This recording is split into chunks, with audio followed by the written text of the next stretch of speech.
मुंबई उपनगरात कार्यरत आहे.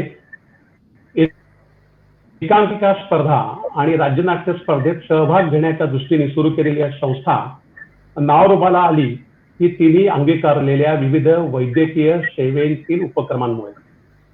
केईएम रुग्णालयाच्या साह्याने 20-25 वर्षांपूर्वी आम्ही मुंबई उपनगरासहित रत्नागिरी, अमरावती, जळगाव येथे निष्णात डॉक्टरांच्या सल्ल्याअंतर्गत विनामूल्य वैद्यकीय शिबिरं आयोजित केली होती आणि ती यशस्वीही केली होती.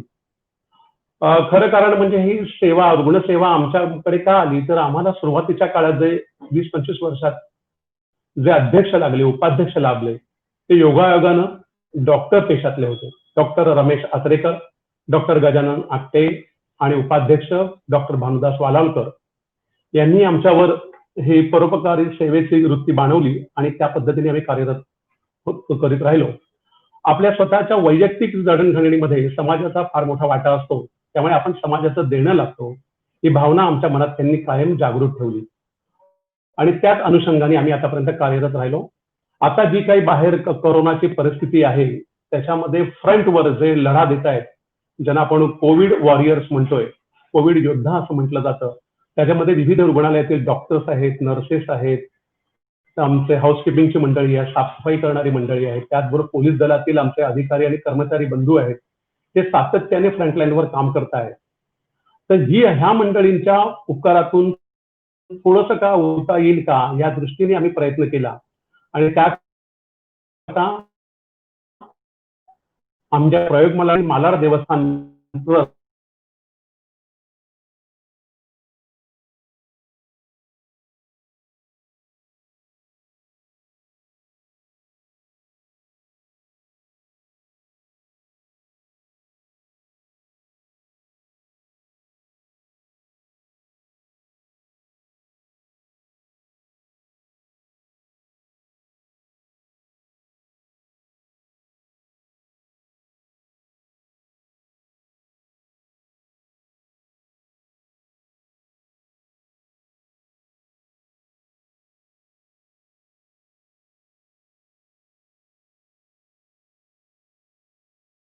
त्यांना निष्णात डॉक्टरांचा योग्य सल्ला मिळावा असं आम्हाला वाटलं. आता आपण सर्वांनी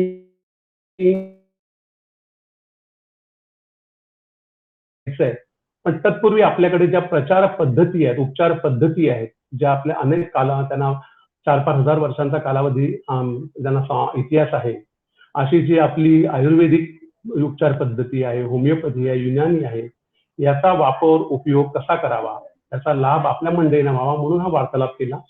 त्याकरता आज आपल्याकडे 2 महत्वाचे व्यक्ती आपल्याकडे सहभाग त्यांनी घेतलेला आहे.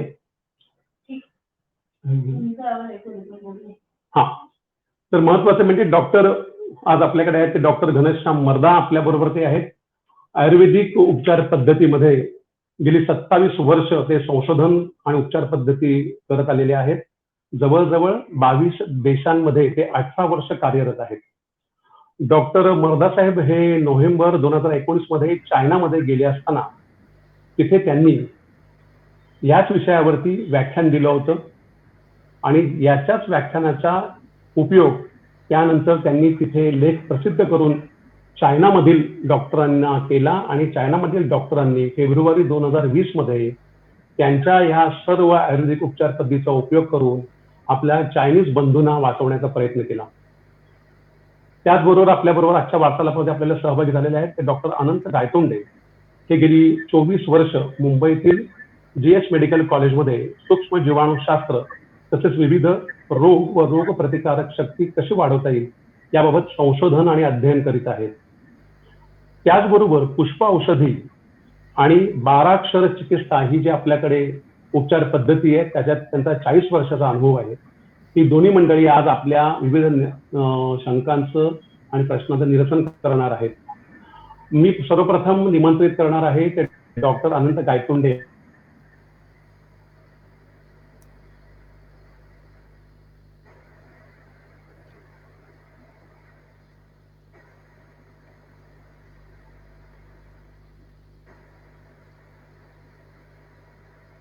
सक्षम आणि सशक्त केलं. पण ह्या ज्या आर्सेनिक अल्बोच्या गोळ्या आहेत त्या विविध पक्ष संघटना आणि एनजीओ मार्फत आज देशभरात वितरित केल्या जात आहेत. पण त्याचे घेण्याचे डोस किंवा त्याचे प्रकार वेगवेगळे आहेत. त्याच्यामध्ये अनेकांच्या मध्ये गैरसमज आहे. माझं डॉक्टर गायतोंडे यांना विनंती आहे की त्यांनी या संदर्भातला आपला अनुभव, आपण गेली 2-3 महिने या बाबतीत करत असलेलं कार्य आम्हाला जरूर सांगावं. त्या 15 मिनिटानंतर डॉक्टर मी मर्दा साहेबांना विनंती करणार आहे. मर्दा साहेबांनी देखील एक स्वतःच ह्या कोविड योद्ध्यांकरता एक औषध विकसित केलं, तुळशी इम्यून, आणि त्याचा चांगला वापर झालेला आहे. त्याच्यामुळे अनेक रुग्ण बरे झालेत, अनेक जणांची प्रतिकारशक्ती वाढलेली आहे. त्या बाबतीत ते नंतर मार्गदर्शन करतील. ह्या सगळ्या कार्यक्रमाला, आजच्या उपक्रमाला आज आपण जे बसलो आहोत किंवा आपण वार्तालाप करत आहोत तो शक्य झालेला आहे ते आमचे खास मित्र डॉक्टर महेंद्र कदम यांच्या सहकार्यामुळे. आणि आजच्या या वार्तालापात आपल्याला सहकार्य करतायत माझे खास खंदे मित्र, कार्यकर्ते, प्रयोग मालाडचे कुमारी आकांक्षा आणि प्रेषित देवरुखकर. तर मी प्रेषित देवरुखकर यांना विनंती करतो की त्यांनी डॉक्टर गायतोंडे यांना स्क्रीनवर घेऊन त्यांचा वार्तालाप सुरू करण्याकरता सहकार्य करावे. डॉक्टर अनंत गायतोंडे. नमस्कार.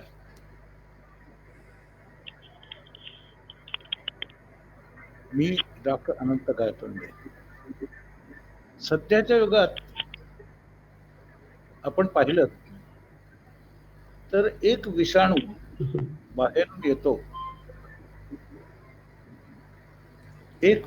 बाहेरून येतो, आणि सगळ्यांनाच शिस्त लावून जातो. स्वप्नात तर नाही ना आपण, अशी परिस्थिती आपणावरच आणतो. कोण आहे तो? नाव आहे त्याचं करोना. हो, करोना. पृथ्वी तलावावर अखंड पूर्णपणे अवधोष घालून व अवधोष निर्माण करून त्यांनी माणसाचं जीवन अत्यंत भीत केलं आहे. आता याच्यावर एक पाहिलं तर आपल्याला एक महत्वाची गोष्ट आढळते ती अशी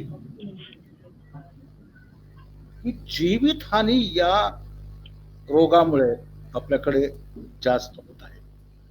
या जीवितहानीचा प्रकार किंवा त्याचं आकडा पाहिल्यानंतर आपल्यालाच भीती वाटू लागली की उद्या माझा एखादा नातेवाईक, माझा मुलगा, माझी आई, माझे वडील यात दगावतील का? आणि त्यामुळेच चुळबुळ सुरू झाली आणि मनात अत्यंत मोठी भीती दाटली. मित्र हो, या सगळ्यामध्ये आपण पाहिलं तर ही भीतीच ही सगळ्यामध्ये कारणीभूत आहे. वास्तविक पाहता आपण जर पाहिलं तर एक गोष्ट मला आपल्याला निश्चित सांगावीशी वाटते ती अशी की आपण आजपर्यंत येणारी माणसाला भंडावून टाकणारी अनेक इन्फेक्शन म्हणजे रोग जे आहेत ते पाहिले आहेत. सार्स सारखा रोग होता, आता आलेला हा करोनाचा रोग, करोना 19, आणि इतरही काही जुने मागे ज्या वेळेला आली होती कावळीचा रोग वा तुमच्या कॉलरा होता, अशा अनेक प्रकारचे रोग ह्या दुनियेमध्ये आले. प्रत्येक वेळी माणसाला ते नवीनच होते, पण त्याच्यावरही आपल्या विज्ञानाने कुरघोडी केली आणि त्यानंतर त्याच्यावर विजय मिळवला. मला सांगायचा मुद्दा असा की आजही या परिस्थितीत आपण व्यवस्थित मनशक्ती व्यवस्थित सबळ ठेवली तर मला असं वाटत नाही कुठे आपल्याला कसल्या प्रकारचा धोका होईल. कारण मन ही अशी वस्तू आहे की मन आणि शरीर, माइंड आणि बॉडी याच्यात जर सुसूत्रता असेल तर कुठल्याही प्रकारच्या रोगामध्ये माणूस सहजगत्या विजय मिळू शकतो. मन आणि शरीर याच्यामध्ये एक महत्वाची गोष्ट अशी आहे की याच्यातली सुसूत्रता कशाला कारणीभूत होते तर तुमच्या रोग प्रतिकारक शक्तीला वाढ करण्यामध्ये. आता रोग प्रतिकारक शक्ती जी आहे त्याच्यामध्ये अनेक प्रकारचे इम्युनोग्लोब्युलिन्स असतात, IgG, IgE, IgA, IgM वगैरे, आणि या प्रमाणात त्यांची वाढ दिसून येते रोगाशी प्रतिकार करण्याच्या वेळी. अर्थात या प्रमाणात ह्यांना वाढणं किंवा वाढवणं आणि ती प्रतिकार शक्ती आपल्या शरीरात निर्माण करणं हाच एक आपला सगळ्यात मोठा महत्वाचा उपाय आहे. रोग ज्या जंतूंमुळे झाला त्याची लस तयार करण्यासाठी लोक निश्चितच काम करतात किंवा त्याच्या पद्धतीने प्रयोग करतात. मग ते लॅबोरेटरी अॅनिमल मध्ये असू देत, प्रयोगशाळेतल्या जीवजीवाणूवर असू देत किंवा आणि कशात असू देत. पण या सगळ्यामध्ये एक महत्वाची गोष्ट आपल्याला लक्षात येते ती अशी की या सगळ्यातून त्यानंतर ते लस काढतात आणि ती लस नंतर माणसाला टोचली जाते की ज्याला आपण म्हणतो प्रिव्हेन्शन म्हणून किंवा त्याप्रमाणे प्रोटेक्शन म्हणून, म्हणजे प्रतिकार शक्ती निर्माण करण्यासाठी. पण जेव्हा ती लस मुळातच नाही त्यावेळेला माणूस खरोखरच असा हवालदिल होतो की त्याला असं वाटतं आता माझ्या पुढे फक्त एक मरणाचाच ठाव ठेकलेला आहे, बाकी मला दुसरं काही समजत नाही. पण मित्र हो, असे गर्भगळीत होऊन जाऊ नका. याचं कारण की आपल्या शरीरामध्ये एवढी मोठी ताकद आहे की या तुमच्या प्राणीजन्य गोष्टीने निर्माण केलेल्या किंवा प्रयोगशाळेने निर्माण केलेल्या ज्या काही लशी असतील त्याच्याही पेक्षा अनेक पटीनं अशी मोठी लस तुमच्या मनात आहे. मन चिंती ते वैरी न चिंती असं म्हणतात. तर या सगळ्यामध्ये आपण हे पडायचं का किंवा का आपल्याला ह्या सगळ्या गोष्टी कराव्या लागल्या याचं कारण मनात होणारी भीती. मूलभूत भीती जर तुमची पूर्णपणे वर आली तर त्यांनी तुम्हाला सगळे उपाय कुचकामी ठरतात. आणि म्हणूनच प्रथमदर्शनी पाहता आपल्याला एक लक्षात येतं की आपण कुठल्याही प्रकारची भीती न बाळगता जे काही असेल ते योग्य प्रमाणे सामावून घेऊन ज्या काही आपल्याला सूचना केली आहेत. आता उदाहरणार्थ आयुषने बऱ्याचशा गोष्टी आपल्याला सांगितलेल्या आहेत की स्पर्श टाळा, त्यानंतर खोकताना थुंकताना किंवा थुंकू नका सगळीकडे, खोकताना त्या रुमाल बाळगा, आपले हात घरात आल्यानंतर स्वच्छ धुवा, समजलं का. या अशा प्रकारच्या गोष्टी मी काय तर जास्त रिपीट करत नाही, पण तुम्हा सगळ्यांना माहीत आहेत आणि त्या तुमच्या आता अंगवळणी पडली आहेत. त्यामुळे या अशा गोष्टी करत असताना फक्त एकमेव भीतीचं निर्मूलन करणं हे आता आपलं काम आहे आणि ते सहजच शक्य आहे. याचं कारण मी जर तुम्हाला सांगितलं तर तुम्हाला आश्चर्य वाटेल, कारण आपलं लक्ष अजून त्या ठिकाणी गेलं नाही. माझ्याकडे बायोकेमिस्ट्री, होमिओपॅथी, नंतर तुमच्या पुष्प औषधी यासारख्या अनेक सायन्सेसच्या गोष्टी अशा आहेत माझ्याकडे की मी सांगितल्यानंतर आपल्याला आश्चर्य वाटेल. उदाहरणार्थ, जेव्हा आपण एखाद्या गोष्टीचा विचार करतो आणि असं वाटतं की ही गोष्ट आपल्याला निश्चितच आपल्या अंगावर आली तर तिला शिंगावर घेता येणार नाही, मग कुठेतरी बळीचा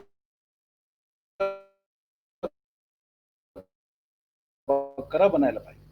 पण तसं नाही, आपण मूलभूत भीती म्हणतो. त्या भीतीला पूर्णपणे दूर ठेवून तुमचं शरीर अगदी नित्य नियमाने योग्य ते कार्य करत असतं. कशाचं? प्रतिकार करण्याचं. मग अशा काय औषधी आहेत? उदाहरणार्थ जस्ट जाता सांगतो म्हणून, मिम्युलस नावाचं एक वनस्पती आहे ज्याच्यापासून पुष्प औषधीमध्ये औषध बनवलं जातं. ॲस्पेन, याचा अर्थ कुठल्याही प्रकारची भीती जिथं कारण असेल त्यासाठी मिम्युलस, आणि अकारण ज्याला माहित नाही कारण कशामुळे मला हे सगळं झालं तर त्यासाठी ॲस्पेन. रॉकरोज, अगदी फार मोठी परिस्थिती आली की आता जवळचा बाजूचा माणूस मेलाय, उद्या माझं सुद्धा मरण इथंच ठेवलंय, तर अशा वेळेला टेरर जीवन निर्माण होतं, पॅनिक, त्यावेळेला रॉकरोज सारखी वनस्पती तुम्हाला सहजगत्या मदत करू शकते. चेरी प्लम, फिअर ज्याला आपण म्हणतो, जे कंट्रोल त्याच्यावरचा आपला निघून जातो. आज माझी भीती आहे, एवढी भीती वाटली, उद्या आणि वाढली आणि त्यानंतर काय होईल हे माझं मलाच माहित नाही. अशा वेळेला चेरी प्लम नावाचं औषध तुम्हाला निश्चितपणे सहज कार्य करून देतो. रेड चेस्टनट, ज्याच्यामुळे फिअर आहे कशाची? आपली आणि आपल्याबरोबर आपल्या नातेवाईकांची आणि आपल्या सज्जन सुजनांची, तर त्यासाठी रेड चेस्टनट सारखं औषध आहे. असे एकत्र करून जर मिम्युलस, रॉकरोज, चेरी प्लम आणि रेड चेस्टनट नावाचं जर मिक्सचर तुम्ही घेतलं तर निश्चितच तुम्हाला वाटणारी भीती अगदी पूर्णपणे पळून जाईल. त्याचप्रमाणे आपल्याकडे माहित आहे, आपल्याला मगाशी सांगितलं की 12 क्षार सुंदरने जेव्हा काढले तेव्हा त्यांनी एकच विचार केला की संपूर्णपणे अनेक औषधातून निर्माण करून मनाचा गोंधळ करून घेऊन पुन्हा ते सत्य आहे की नाही त्याचा पुन्हा प्रयोग करायला पाहिजे. ह्याच्यापेक्षा जर शरीरातच असणारे सॉल्ट कमी जास्त झाले तर त्यामुळे होणारी जी डिप्रेशन्स, मनातली डिप्रेशन्स जे आहेत किंवा विचार आहेत यांना संतुलित करणं आणि त्याप्रमाणे त्यानंतर टेन्शन आणि स्ट्रेस म्हणजे ज्याला आपण म्हणतो ताण आणि तणाव हे काळजीयुक्त परिस्थिती निर्माण होतात. तर त्याला कमी करण्यासाठी किंवा घालून देण्यासाठी मूलभूत क्षार आहेत जसे कॅल्शियम फॉस्फेट, पोटॅशियम फॉस्फेट आणि नायट्रोम्यूल हे तीनही सॉल्ट जर 6x पॉवर मध्ये एकत्र माणसाने घेतले तर त्याचं मानसिक संतुलन कधीच बिघडत नाही. मग ते संतुलन परीक्षेला जाण्याचं असो वा रोगाच्या भीतीने असो वा अनेक काही गोष्टींनी असो. सो डिप्रेशन पूर्णपणे निघून जाण्यासाठी कॅल्केरिया फॉस, कालीफॉस आणि नायट्रोम्यूल या गोष्टी आपण वापरू शकतो. तसंच प्रतिकार शक्ती करण्यासाठी जोपासण्यासाठी व निर्माण करण्यासाठी व त्याची वृद्धी करण्यासाठी आपण कॅल्केरिया फॉस, नायट्रम सल्फ आणि कालीफॉस यासारख्या 12 क्षारांची योजना करू शकतो. आता हे सगळं जे आहे हे करताना आपण एकमेव लक्षात घेतलं पाहिजे की आपलं चित्त जर शुद्ध असेल तर त्या चित्तानेच आपण व्यवस्थित रीतीने आपल्या मनाला संयम करू शकतो, संयमात आणू शकतो आणि त्यानंतर त्याप्रमाणे हव्या त्या गोष्टी आपण शरीराकडनं घडून आणू शकतो. आणि म्हणूनच म्हणतो की या पद्धतीने जर आपण पुढे गेलो तर आपल्याला कितीतरी असा वाव आहे की शुद्ध चित्त निर्माण करणे, त्यानंतर मानसिक तणाव आणि टेन्शन ज्याला म्हणतो तणाव बाहेर काढणे किंवा बाजूला सारणे, भीती पूर्णपणे नष्ट करणे आणि त्यानंतर प्रतिकार शक्ती वाढवणे हे यामध्ये होऊ शकतं. मला असं वाटतं या बाबतीत मी जे काही आपल्याला सांगितलं ते आपल्याला पटलं असेल आणि निश्चितच आपण त्याच्यावर विचार कराल आणि काही असलं तर मला निश्चित आपण कळवा. धन्यवाद.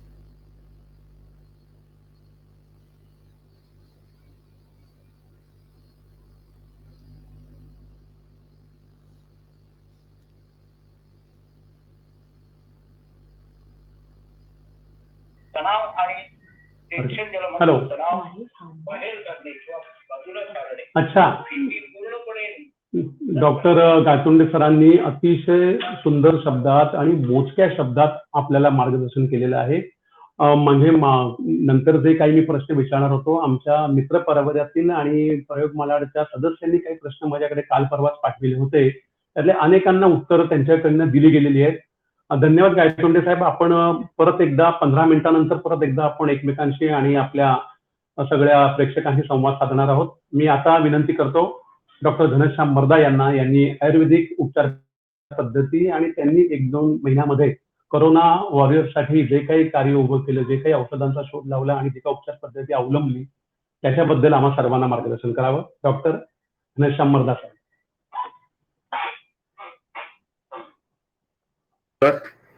मी घनश्याम मर्दा पुण्याहून बोलतोय. नमस्कार, मी घनश्याम मर्दा पुण्याहून बोलतोय. मी जे काही तुम्हाला सांगणार आहे त्याचे 3 टप्पे आहेत. पहिली गोष्ट म्हणजे कोरोना याविषयी थोडंसं जाणून घेऊया. हा कोरोना म्हणजे काय आहे, कारण आपण खूप सगळीकडे पाहतोय की भीतीचं वातावरण आहे. गावोगावी लोक शहरातल्या मुंबई पुण्यातल्या लोकांना येऊ देत नाहीत. त्यामुळे आपण थोडंसं समजून घेऊया. मुळात कोरोना हा एक विषाणू आहे हे सगळ्यांना आपल्याला माहिती आहे. ते आत जाऊन करतं काय, तर आत गेल्यानंतर आपल्या शरीराची व्याधी प्रतिकार क्षमता आणि पेशींचं जे काही एक सीमा असतात की ज्या ह्या अशा बाहेरून येणाऱ्या लोकांना अडवतात, त्या सीमा अति ऍक्टिव्हेट होतात. त्या एक प्रकारची सूज आणि पाणी सोडण्याचं काम करतात. पण कोरोनामध्ये काय होतंय की ही सूज प्रमाणाबाहेर वाढते. हे पाणी सोडण्याचं काम प्रमाणाबाहेर जास्त होतं. म्हणजे एका पद्धतीने आपली पेशी लेवलची व्याधी प्रतिकार क्षमता खूप वाढते आणि त्याच्यामुळं फुफ्फुस, हृदय वगैरे भागातल्या अंतस्त्वचेला सूज येते आणि त्यामुळं ऑक्सिजन, प्राणवायू ज्याला आपण म्हणतो, त्याचा जो रक्तातनं पुढे सर्व शरीराला पुरवठा व्हायला पाहिजे त्याला अडथळा निर्माण होतो. कारण मी आता असं पाहतोय गेल्या 2 महिन्यात की अनेक पेशंट मला असं सांगतात की आता रात्रीपर्यंत आमच्याशी बोलत होते, व्यवस्थित खात पीत होते, जेवत होते, आणि अचानक कसं काय सिरियस झाले? कारण आपल्या भारतामध्ये 83% जवळपास आणि सर्व जगभरात 80% रुग्ण हे असिम्प्टोमॅटिक आहेत. त्याच्यामुळे ती गोंधळाची परिस्थिती आहे. तर असं का होतं? कारण ही जी काही सूज येत जाते आत, तोपर्यंत मनुष्य चांगला दिसतो, खाताना पिताना दिसतो, बोलताना दिसतो, फिरताना दिसतो, पण अचानक, कारण हे ऑक्सिजनचा पुरवठा कमी होत असतो त्याच वेळेला, पण ते त्याच्या लक्षात येत नाही, आणि मग जेव्हा अचानक तो पुरवठा फार कमी होतो तेव्हा ते गंभीर होतं. असं एक पॅटर्न आढळून येतोय. यात दिसणारी जी सर्वसाधारण लक्षणं आहेत त्याच्यामध्ये आता कालच भारत सरकारने वास आणि गंध न येणे हे ऍड केलंय. हे आम्ही गेली 2 महिने सांगतोय, कारण चीनमध्ये जेव्हा याचा उद्गम झाला त्यावेळेला 3 लक्षणं मुख्य होती: ताप, कोरडा खोकला किंवा खोकला, आणि नंतर पुढे जाऊन श्वास घ्यायला त्रास होणे. जेव्हा ते युरोप किंवा अमेरिकेमध्ये आलं तेव्हा त्याच्यामध्ये भर पडली, तापाबरोबर थंडी वाजून यायला लागली, अंगदुखी व्हायला लागली, आणि श्वास चव घ्यायला चव न समजणं असं लक्षण व्हायला लागलं, आणि काही लोकांना जुलाब व्हायला लागले, आणि पुढे जाऊन मग हृदयविकार, हृदयाची सुद्धा त्याच्यामध्ये इन्व्हॉल्वमेंट किंवा त्याच्यामध्ये संपर्क आला. तर अशा पद्धतीने तो कोरोना होत गेला, मॉडिफाय होत गेला, आणि त्याप्रमाणे लक्षणं बदलत गेली. त्याच्यामुळे गोंधळाची परिस्थिती आणि भीती असं दोन्ही गोष्टी निर्माण झाल्या. आता हा जो काही संसर्ग होतोय बाहेरून याचा, कारण आम्हाला बऱ्याच वेळा लोक विचारतात की बाबा हा नवीन आजार आहे, मग आयुर्वेद आणि होमिओपॅथी किंवा आयुषची सिस्टीम खूप जुन्या आहेत वगैरे वगैरे, असं मग तुम्ही आत्ताच्या काळात कसं काय उपयोगी पडणार? तर मुळात हे समजून घ्यायला पाहिजे की संक्रमण करणारे आजार त्याही काळात होते. म्हणजे उदाहरणार्थ आयुर्वेदामध्ये शिष्टाचार्यांनी संक्रामती नरान्नरम, म्हणजे माणसापासून माणसाला संक्रमण करणारे आजार आणि त्याची कारणं याचं स्पष्ट वर्णन केलंय. कदाचित त्यावेळेला वेगळ्या पद्धतीचे जीवाणू असतील, म्हणजे नुसतं जीवाणू नाही, प्राण्यांपासून माणसांमध्ये, वृक्षांपासून माणसांमध्ये, अशा पद्धतीचे संक्रमण आयुर्वेदामध्ये वर्णन केलेलं आहे. आणि त्यात जी काही महत्वाची लक्षणं दिसतात किंवा रोग होतात त्याच्यामध्ये एक ताप असं सांगितलेलं आहे त्यांनी, त्याच्याबरोबर श्वासोश्वासाचे विकार किंवा क्षयरोग ही मुख्य रोग सांगितले की जे आज आपण कोरोनामध्ये पाहतो. तेव्हा संक्रमण होणं ही काही आजची नवीन गोष्ट नाही, ही जुनीच आहे. आणि त्याच्यामध्ये त्यांनी काळजी घ्यायला सांगितली. म्हणजे प्रसंगात गात्र संस्पर्शात सगळ्यात पहिलं म्हणजे प्रसंग असा निर्माण झाला आणि अनेक लोक एकत्र आली तर संक्रमण जास्त होतं. त्यामुळे अनेक लोक एकत्र येऊ नका, गात्र संस्पर्श, शरीराचा शरीराला स्पर्श करू नका, सहभोजन करू नका, निश्वासात शय्या एकत्र बसू नका, जवळजवळ चिटकून एकत्र झोपू नका अशा वेळेला संक्रमण असताना. तेव्हा अशा अनेक सूचना त्याही वेळा सांगितल्या की ज्या आज आपण एक शिस्त म्हणून लावून घेतोय मगाशी सरांनी सांगितल्याप्रमाणे. तेव्हा आयुर्वेदामध्ये या गोष्टीचा उल्लेख होता, ह्या काळजी घेण्याच्या गोष्टी त्याही वेळेला त्यांनी सांगितलेल्या होत्या. रोज हात धुणे, हातपाय धुणे आपली परंपरा पण आहे, ती आयुर्वेदातनंच आलेली, आपण विसरत चाललो.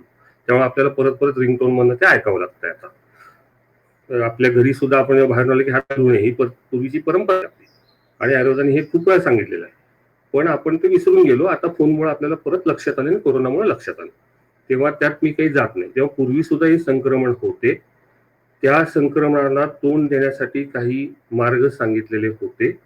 त्यातले काही मार्ग मी तुम्हाला सांगणार आहे की जे आजच्या ह्या परिस्थितीला उपयोगी पडणार आहे. दुसरी गोष्ट यातली की जेव्हा आपण संक्रमण म्हणतो आणि त्यावेळेलाच आपल्या शरीराची क्षमता किंवा व्याधी प्रतिकार शक्ती किंवा इम्युनिटी ज्याला आजच्या भाषेत म्हणतो त्याच्याशी याचा जवळचा संबंध येतो. आता होतंय काय की आपण प्रत्येकच जण इम्युनिटी वाढवायला बसतो. याच्यामध्ये 2 गोष्टी लक्षात घ्यायला पाहिजे की संक्रमित लोक हा एक भाग आहे आणि संक्रमण न झालेले लोक हा दुसरा भाग आहे. संक्रमण झालेले किंवा कोरोना बाधित लोक जे आहेत त्यांच्यामध्ये तुम्हाला नुसती इम्युनिटी वाढवून चालत नाही, किंबहुना ती तशी वाढवली गेली नाही पाहिजे, तिचं नियंत्रण केलं गेलं पाहिजे. नियंत्रित व्याधी प्रतिकार शक्ती वाढवणं हे उपयोगाचं आहे, फक्त व्याधी प्रतिकार शक्ती वाढवणं उपयोगाचं नाही. कारण मी मगाशीच सांगितलं तुम्हाला की त्यात व्याधीचा प्रतिकार करणाऱ्या पेशी अति कार्यरत झालेल्या असतात. जेव्हा एखादी गोष्ट अति कार्यरत असते तेव्हा तुम्ही तिला अजून कार्यरत करणार आहात का तिचं नियंत्रण करणार आहात? तेव्हा ह्या 2 गोष्टी नक्की लक्षात ठेवा की व्याधी संक्रमण झालेला किंवा बाधित मनुष्यासाठी थोडासा वेगळा मार्ग असतो आणि जे बाधित नाहीत आणि जे सर्वसामान्य लोक आहेत त्यांना नक्की व्याधी क्षमता वाढवली पाहिजे. म्हणून आयुर्वेदाने काय सांगितलं की व्याधी क्षमत्व हे 2 पद्धतीने सांगितलं. एक व्याधी बलविरोधी म्हणजे व्याधी किंवा रोग याच्या शक्तीस्थळावर आघात करणं, की जे आज आपण करायला बघतोय, अँटीव्हायरल पाहतोय, आपण अँटी इन्फ्लमेटरी पाहतोय वगैरे वगैरे. आणि दुसरं म्हणजे व्याधी उत्पाद प्रतिबंधक, म्हणजे व्याधी उत्पन्नच होऊ नये. कोरोना जरी आला तर एक लक्षात ठेवा, आज जरी लस आली तर ती कोरोना म्हणजे SARS-CoV-2 ह्याच्यासाठीची लस आहे. उद्या जर COVID-3 आला तर COVID-2 ची लस उपयोगी पडणार नाहीये. म्हणजे ह्याला लस हे उत्तर नाही. लस हे आत्तापुरती आपली सोडवणूक आहे. ह्याला उत्तर शेवटी हेच आहे की व्याधी उत्पन्नच होऊ नये याच्यासाठी शरीर सक्षम करणे, आणि मग त्याच्यासाठी आपल्या शरीराचा प्लॅटफॉर्म चांगला तयार करणे, शरीराच्या प्लॅटफॉर्म मध्ये तो आत येणारच नाही असं बघणे, आणि आला तर तो न्यूट्रल होऊन जाईल असं पाहणे. ह्या गोष्टी सुद्धा तितक्याच महत्वाच्या की ज्याची आपल्याला आता गरज आहे जेव्हा आपण कोरोना सह जगणार आहोत पुढचे काही महिने. तेव्हा कोरोना सह जगत असताना कोरोना हा आपला मित्र झाला पाहिजे, आपला शत्रू होता कामा नये, त्याला आपल्या शरीरात घुसू द्यायचं नाही, त्याला आपल्या शरीराचा प्लॅटफॉर्म द्यायचा नाहीये. हा दुसरा भाग आहे तो व्याधी उत्पाद प्रतिबंधक. म्हणून करायचंय काय, म्हणजे नुसतंच औषध घेतलं किंवा गोळ्या घेतल्या किंवा तुळशी मंचे घेतलं, काढा घेतलं म्हणजे झालं असं नव्हे. कारण याच्यामध्ये समजून घेण्यासारखी परिस्थिती. एक भाग त्यातला सरांनी सांगितलंय मानसिकतेचा, त्याचा खूप मोठा परिणाम होतो. स्ट्रेस हार्मोन कॉर्टिझोल वाढले की त्याचं इन्व्हर्स म्हणजे व्याधी क्षमता कमी होण्याकडे त्याचा परिणाम होतोय, सरांनी मागाशी सांगितलं. दुसरी सगळ्यात महत्वाची गोष्ट रात्रीची झोप. आपल्याकडे होतंय काय की आपण फक्त गोळ्या खातोय, मास्क बांधतोय, हात धुतोय, बाकीच्या गोष्टी लक्ष देत नाही. जर रात्रीची झोप झाली नाही तर त्याचा होणारा स्ट्रेस हार्मोन कॉर्टिझोल सकट इतर गोष्टींवरचा परिणाम आणि त्यामुळे व्याधी प्रतिकार क्षमता कमी होणं याच्यावरची अतिशय मोठी संशोधनं मोठ्या प्रमाणात तुम्हाला सापडतील. आपण करतोय का लॉकडाऊन मध्ये जास्ती जागतोय, आपण करतोय का लॉकडाऊन मध्ये रात्र चित्रपट बघ, पत्ते खेळ काय ते करतो. खरं तर हे करायला नाही हवंय. म्हणजे रात्री 10 वाजल्यापासून सकाळी 5-6 वाजेपर्यंत त्या दरम्यान 7 ते 8 तासाची चांगली झोप ही तुमच्या शारीरिक क्षमतेला, व्याधी क्षमत्वाला आपोआपच वाढवते. आणि ते जर वाढलं तर तुम्हाला तुमचे शरीर, तुमचा प्लॅटफॉर्म हा बलवान होतो अशा बाहेरच्या गोष्टीविषयी. याच्याकडे आपण लक्ष देत नाही. दुसरी गोष्ट, लॉकडाऊन मध्ये मी पाहतोय सगळे लोक वेगवेगळ्या प्रकारचे पदार्थ जे बाहेर मिळत नाहीत म्हणून घरी करून खातात. खरं तर कोरोना सारख्या संक्रमणांमध्ये, सार्स मध्ये किंवा अशा पद्धतीच्या गोष्टींमध्ये तुम्हाला द्रव किंवा पदार्थ किंवा लिक्विड डाएट लंघन हे आवर्जून करायला पाहिजे. त्याचं कारण असं आहे की ह्यामुळे ऑटोफाज आणि बाकीच्या जे तुमच्या गोष्टी लंघनाचा अर्थ मी परत सांगतो, मी तुम्हाला उपाशी राहा असं अजिबात सांगितलेलं नाही. असं सांगतोय की द्रव प्रधान लंघन म्हणजे लघु आहार, हलका आहार. तुम्ही 2-3 वेळा जे काही घेताय तो हलका आहार आणि इतरही वेळेला थोडं द्रवाचा वापर जास्त अशा पद्धतीने करायला हवं, की जे आपण केलं नाही, आपण करत नाही. लॉकडाऊन मध्ये आपण विविध वेगळे पदार्थ घरी बनवून रात्री उशिरापर्यंत खातो. तिसरी महत्वाची गोष्ट याच्यामध्ये की हा जो जाणार आहे म्हणजे त्याच्यामध्ये संक्रमणाविषयी बरेच गोंधळ आहेत. तुमचे काही प्रश्नही मी वाचलेले आहेत ऑलरेडी, यांनी सांगितले की मुळात जागतिक आरोग्य संघटना किंवा सर्व देश जे बाधित आहेत त्यांनी सांगितले की हा ड्रॉपलेट म्हणजे थेंब उडणारा, जो संक्रमित झालाय त्याचा थेंब उडून तुमच्याकडे आला किंवा पृष्ठभागावर पडला आणि तिथे तुमचा स्पर्श झाला आणि ते जर तुमच्या अंतस्त्वचेला म्युकोजल मेम्ब्रेन मध्ये लागलं तर तिथून ते आत जातं, असा आत्ताचा एक त्याचा गणित आहे. त्यातही पूर्वीचे, पण हा कोरोना 7 जनरेशनचा आहे, यापूर्वी कोरोना झालेले आहेत, जे स्वाईन फ्लू नावाची एक सारशी किंवा मर्स अशा 4-5 वर्षापूर्वी आली होती साथ, त्याच्यामध्ये पण होता किंवा बऱ्याच प्रकारचे फ्लू मध्ये कोरोना असतो. कोरोनाची एक मोठी फॅमिली आहे. तर त्यातला हा सगळ्यात नवीन आणि म्युटेट झालेला किंवा स्वतःची रचना बदललेला नवीन आहे. आधीचे कोरोना हे वेगळे होते थोडेसे. तर हा ड्रॉपलेट मधून येतो असं आता तरी सर्व जगमान्य आहे. आणि म्हणून सुरुवातीच्या ज्या सूचना होत्या त्या अशा होत्या की ज्याला शिंक येते, ज्याला खोकला येतोय, ज्याचा श्वासोच्छवास वाढलाय त्यांनी मास्क लावायचा. पण आपल्याकडे काय की डिस्टन्स हा प्रकार थोडासा कमी होतो, त्याच्यामुळे आपल्याला त्या सर्वसकट सगळ्यांनीच मास्क लावायचा. पण नुसतं मास्क लावून भागणार आहे का, कारण पृष्ठभागावर जे पडलेलं आहे. म्हणून त्याच्याबरोबर 2 अजून गोष्टी करायला पाहिजे. आपल्याकडे तो जाणार कुठून आहे तर सर्वात जास्त तो जाणार आहे नाकामधून, सर्वात जास्त जाणार आहे तो तोंडामधून, की जिथं आपल्या अंतस्त्वचेला आपल्या हाताचा स्पर्श होतो, आणि प्राण्यांमध्ये त्याचं ट्रान्समिशन बऱ्याच प्राण्यांमध्ये डोळ्यांमधनं होतं, त्यामुळे डोळ्याच्या अंतस्त्वचेतून. असं त्याचं संशोधनातलं बऱ्याचशा संशोधन तिथं उपलब्ध आहे, तुम्ही वाचू शकता कधी. तेव्हा नुसता मास्क लावला म्हणजे झालं असं नव्हे, तर त्याच्या पलीकडे जाऊन आम्ही सांगतो की तुम्हाला कधी बाहेर पडायचं असेल तर नाकाला काहीतरी लेअर लावा आतून. म्हणजे जसं रोज आम्ही सांगतो की तेल घाला, तूप घाला. एक तेलाचा जर लेअर आत नाकाला लावला, गुळण्या केल्या, थोडस तेलकटपणा इथे लावला आणि वरून मास्क बांधला, तर तुमचं दुहेरी प्रोटेक्शन झालं. मास्क तर आहेच, पण मध्ये तुमच्या अंतस्त्वचाच्या आणि तुमच्या स्पर्शाच्या मध्ये तेल आहे. त्याच्यामुळं अशा पद्धतीच्या काही काळजी गुळण्या नियमितपणे करा, 3-4 वेळेला करा दिवसातून. नाकाला तेल जाताना कुठेही बाहेर लावा, परत आल्यानंतर लावा. जसं आपण हात धुतोय, जसं आपण सॅनिटायझर वापरतोय, जसं आपण पाय धुतोय, तसंच हे पण करा. हे ऍडिशनल तुम्हाला प्रोटेक्शन देणार आहे कोरोनासह जगताना. ऑफिसमध्ये जेव्हा तुम्ही जाल तेव्हा काळजीपूर्वक साधारणतः 1.5 मीटरचं अंतर तुम्हाला पाळलंच पाहिजे. त्याच्यामुळं, कारण गात्र संस्पर्श आपण टाळतोय, आता नमस्कार करतोय आपण, पण सहशय्या, एकत्र बसून जाणे, सहभोजन, कारण आता ऑफिस जेव्हा सुरू होतील तेव्हा आपण सगळे डबे खातोय एकत्र बसून. आताही खायचंच आहे आपल्याला आपलं जे आयुष्य आहे, सोशल लाईफ, हे काही बिघडवायचं नाही आहे, पण ते खाताना सुद्धा आता असं बघितलं पाहिजे की 1.5 मीटरचं अंतर पाहिजे मध्ये, काही दिवस तरी. त्याला पर्याय नाही. सहभोजन, निश्वास एकमेकावर आले नाहीत, त्याला पर्याय नाही. हे करायलाच लागेल कोरोनासह जर आपल्याला जगायचं असेल तर. आणि हे फक्त काही डब्ल्यूचे सांगताच नाही, आपल्या शासनाने खूप आधीपासून हे सांगितलेलं आहे. त्याच्यामुळं ह्या गोष्टी जेव्हा तुम्ही आता कामाला बाहेर पडणार आहात त्यावेळेला लक्षात घ्या. याच्याबरोबर तिसरी आणि चौथी गोष्ट जी रोज केली तर अतिशय चांगलं आहे, समजा नाही केली तर कधीतरी करा, म्हणजे आठवड्यातून 2दा-3दा.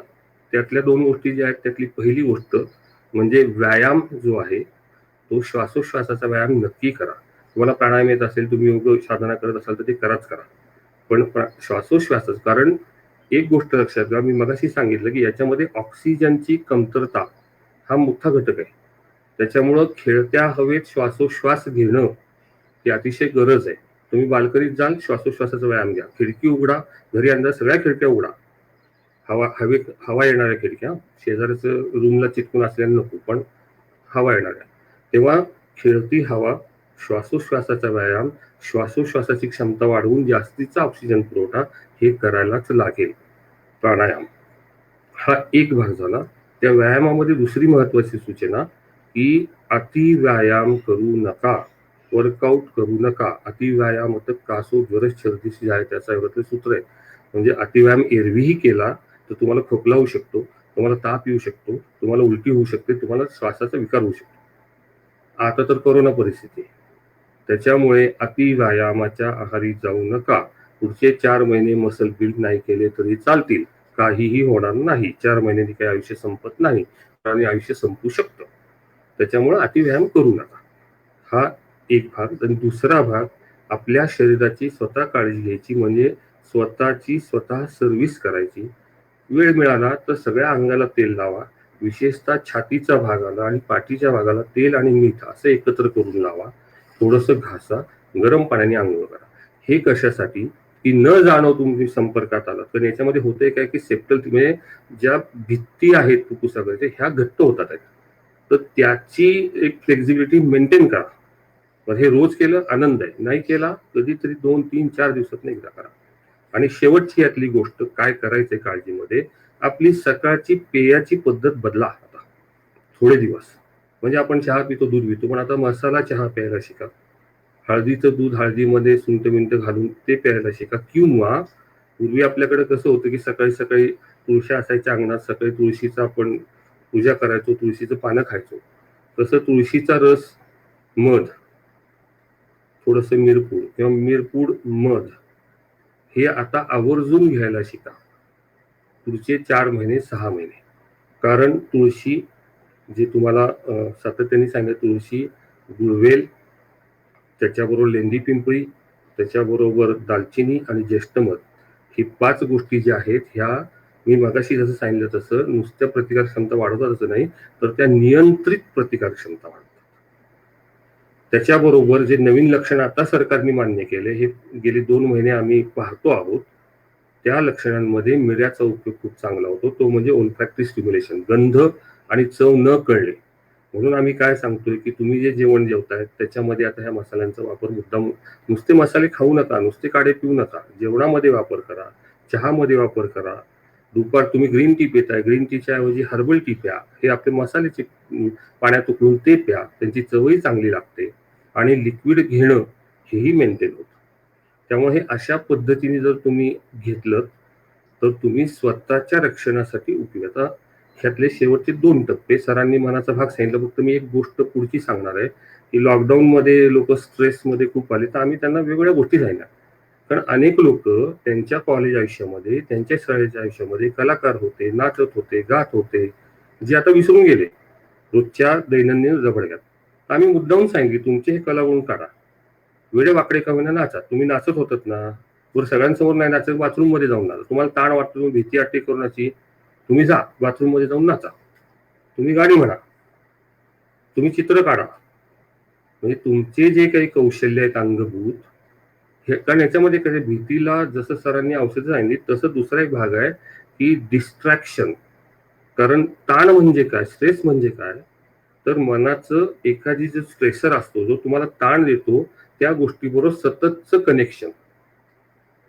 म्हणजे समजा मला समोर एक ग्लास आहे माझ्या, हा ग्लास इथं नको आहे, त्याच्यावर मला राग येतोय सारखा, कोण ठेवतंय त्या हातात, कोण ठेवतंय त्या ग्लास, त्या ग्लासकडे मी बघितलंच नाही तर रागच येणार नाही.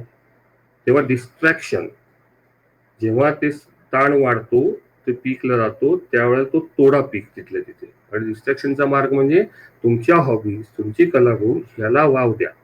आणि लॉकडाऊन मध्ये सगळ्यांना आम्ही हेच सांगत होतो की जागरण करण्यापेक्षा हे करा, इतर गोष्टी करा, लेख लिहा, तुम्हाला जे आवडतंय, जे करावं असं वाटत होतं, करत होतात, आणि पण आता संसारामुळे तुम्ही करत नाही आहात, ते करायला सुरू करा. ऍक्टिंग करा, टिकटॉक ते व्हिडिओ करतात तसे तुमचे व्हिडिओ, असं सगळ्या गोष्टी ह्या डिस्ट्रॅक्शन हा सगळ्यात सुंदर मार्ग आहे. आपण जेव्हा तपसाधनेला जातो, मेडिटेशन जातो, तेव्हा आपण काय करतो, डिस्ट्रॅक्शन करत असतो, दुसरं काही करत नसतो. तेव्हा डिस्ट्रॅक्शन करणं हा एक अतिशय सुंदर मार्ग आहे. आणि आता सगळ्यात शेवटचा भाग ह्याच्यामधला की घाबरणं करोनाला अजिबात उपयोगाचं नाही. त्याचं कारण असं की मी ज्या 12 देशांमध्ये काम करतो त्याच्यामध्ये सगळ्यात जास्त मृत्यू सुरुवातीला इटलीमध्ये झाले होते. पण माझे यच्चावत इटालियन लोक, पेपरमध्ये पण आलं होतं बघा तुम्ही, खिडकीत बसून गाणी म्हणत होते. म्हणजे अपार्टमेंट मधले या घरातले एक जण खिडकीत बसलाय, त्या घरातल्या खिडकीत एक जण बसलाय, दोघं सारख्या पद्धतीचं गाणं म्हणतात. की ज्यांच्या देशामध्ये सगळं सुनसान, त्यांना कधीही ही सवय नव्हती, इतके लोक मेले, त्या देशामध्ये सुद्धा लोकांनी जगण्याचं शिकले. आणि शेवटी डेथ रेट या आजाराचा जो आहे तो किती आहे, तो 3.6% असा एस्टिमेटेड होता. तो थोडा वाढलाय जगभरात, साधारणतः 7%, 7.8% झालेला आहे. पण 7.8% इन्फेक्टेड झालेल्या लोकांमध्ये, मुळात इन्फेक्टेड झालेल्या लोकांची 1% जास्त लोकसंख्या नाहीये प्रत्येक देशाची, त्यातले 8%. म्हणजे मृत लोक खूप कमी आहेत, रिकव्हर होणारे लोक खूप जास्त आहेत. आणि त्याच्यामध्ये तुमच्या शरीराने स्वतः तुमची क्षमता निर्माण करून रिकव्हर झालेले जास्त आहेत, असं लक्षात घ्या. त्याच्यामुळं तुमच्याकडे ती क्षमता आहे. तुम्ही घाबरलात तर ती क्षमता कमी कराल, तुम्ही वेडेवाकडे वागलात, रात्री जागलात, हे करता तुम्ही ती क्षमता कमी कराल, तुम्ही उगीच विनाकारण व्यायाम करायला ती क्षमता कमी कराल. क्षमता कमी करण्याचे मार्ग टाळा, डिस्ट्रॅक्शन करा, वेळच्या वेळी जेवा, आनंदी राहा. तुम्हाला कोरोनावर मात करण्याचा हा सोपा उपाय आहे, भीती हा उपाय नाही. धन्यवाद.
मी उत्तर नाही दिलेलं आहे.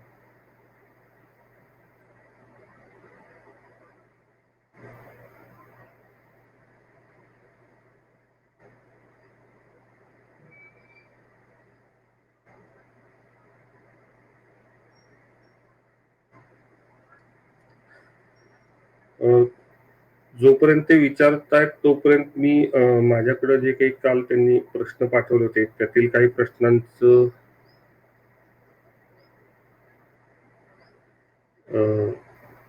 हा प्रश्न जो आता मी थोडासा पाहिला त्याच्यामध्ये की it is a serious concern, म्हणजे डॉक्टर लोक पीपीई किट घालून सुद्धा पीपीई किट घालून सुद्धा त्यांना कोरोना होतोय आणि त्यात डॉक्टरही मरतात आहेत. तर त्याच्याविषयी प्रश्न होता तो. आणि दुसरा एक प्रश्न आहे तो Covid virus hang on air if so how long they survive in the air. या दोन्ही प्रश्नाची उत्तर देतो वन बाय वन, ठीक आहे, आणि मग नंतरचे प्रश्न बघूया. तर पहिला जो प्रश्न होता, डॉक्टर लोकांना दुर्दैव आहे की आमच्याही काही सहकारी यात बळी पडलेले आहेत. पण मी मगाशी सांगितलं तसं, आणि हे मी स्पष्ट सांगितलंय मगाशी, की तुम्ही पीपीई किट घातलं, तुम्ही मास्क लावलात, तुम्ही ग्लोव्ज घातलं, तुम्ही सगळं जरी केलं तरी ते तुम्हाला मदत करेल प्रिव्हेन्शनसाठी. पण शेवटी मी तुम्हाला सांगितलं तसं की याच्यामध्ये तुमची क्षमता, सरफेस वरून जर तुम्ही हात लावलेला असेल तर तो मोमेंट किंवा निश्वास मोमेंट हा घातक ठरू शकतो. आमच्या लोकांना घातक ठरलेला आहे. यातल्या बऱ्याचशा लोकांना त्यांच्या इतर आजारामुळे सुद्धा तो घातक ठरलेला आहे. त्याच्यामुळं परत सांगतो की ड्रॉपलेट टाळणं फक्त मास्कनी शक्य होतं असं नाही. जरी 90 ते 99% लोकांमध्ये ते शक्य असेल तरी 1% असं होऊ शकतं. हा पहिला भाग. आणि दुसरा भाग, नुसता मास्क नव्हे तर तुमची स्वतःची प्रतिकारक क्षमता कितपत तयार आहे त्या गोष्टीसाठी, आणि तुमचे इतर आजार तुम्हाला कितपत घातक ठरतात आहेत ह्यातही ते महत्वाचं ठरतं. आणि हाच कोविड फ्रंटलाईन मधल्या जे लोक दगावलेत त्यांचा मोठा प्रश्न होता. हा हीच अडचण होती, प्रश्न नाही, हीच अडचण होती. त्यामुळं हे सत्य आहे. आता ह्याच्याशीच रिलेटेड तो दुसरा प्रश्न आहे की पूर्वीचे कोरोना जे होते त्याचं सविस्तर वर्णन आहे की ते ग्लोव्हजवर 4 तास राहतात, लाकडी पृष्ठभाग किंवा अल्युमिनियमच्या पृष्ठभाग, म्हणजे 4 तासापासून ते 4 दिवसापर्यंत आधीचे कोरोना राहत होते पृष्ठभागावर वेगवेगळ्या. ह्या कोरोनाच्या बाबतीत पृष्ठभागावर राहण्याबद्दल निश्चिती असं काही नाही. त्याच्यामुळं काळजी घ्यायला पाहिजे पृष्ठभागाला स्पर्श करताना, आणि स्पर्श होतो म्हणून पुन्हा पुन्हा हात धुवायला सांगितलं जाते. कारण त्याचं असं निश्चित नाही की हा या सरफेसवर असा राहील आणि या सरफेसवर असा राहील, कारण नवीन नवीन रोज माहिती येते आहे या संदर्भात. आता तिसरी गोष्ट, जो दुसरा प्रश्न होता की corona virus hang on air if so how long. मुळात जागतिक संघटनेसह अनेक संशोधकांनी सांगितलेलं आहे की हा ड्रॉपलेटने जातो, म्हणजे एअर टू एअर होत नाही त्याचं ट्रान्समिशन. याचाच अर्थ असा आहे की तो ड्रॉपलेट एअर मध्ये जेवढा वेळ राहील त्या काळात जर तुम्ही तिथून गेलात आणि तुम्ही प्रोटेक्टेड नसाल तर तुम्हाला ते येऊ शकतं.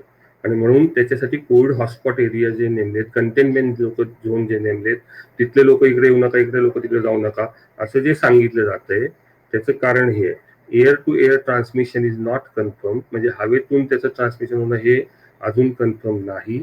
पण हवेत ड्रॉपलेट राहणं आणि त्यावेळेला तुम्ही तो थेंब तो शिंकलाय, काही सेकंदापासून काही मिनिटापर्यंत तो तिथे राहणार आहे हवेमध्ये तो थेंब किंवा त्या पृष्ठभागावर, आणि तिथून तुम्ही पास झालेला आहात आणि मग तुम्हाला तो लागला, असं होऊ शकतं. पुढचा काही प्रश्न असेल तर मला विचारा.